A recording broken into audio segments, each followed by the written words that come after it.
مثنوی، معنوی، مولوی هست قرآن با زبان پهلوی.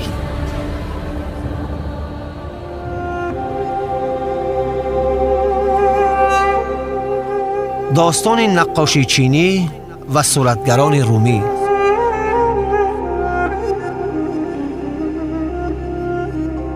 صورتگران چینی و رومی نزد پادشاه آمدند و هنرهای خود را به او عرضه کردند. چینی ها دعواگر شدند که آنها در نقاشی بر هم اثرند و رومیان این دعوا را خلاف دانستند.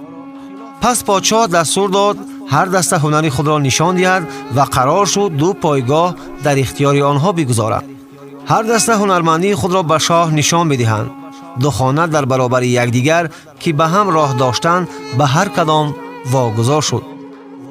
چینی ها به درون خانه خود رفتند و از خزینه رنگ های گوناگون خواستند. شب و روز کشیدند تا بهترین نقش ها را به دیوار نمایشگاه پدید آورند.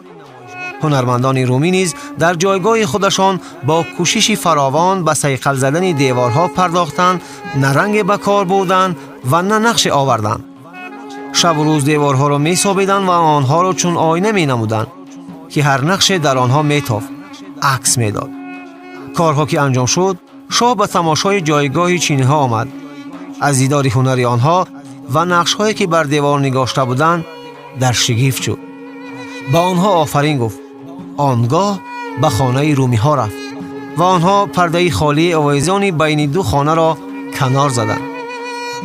ناگاه همه نقش های خانه همسایه بر دیوارهای آنجا ظاهر شد.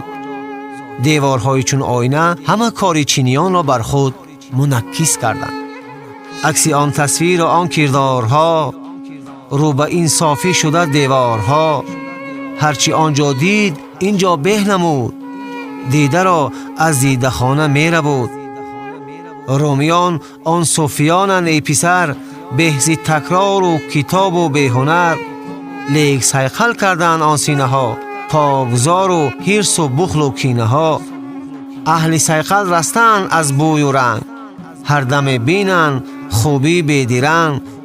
مرگ کزوی جمله اندر وحشتن، میکنن این قوم بروی ریشخند. گرچه نه و فیق را بگذاشتن، لیک موه فخر را برداشتن. صد نشان دارند و موه مطلقن، چه نشان؟ بل عین دیدار حقن.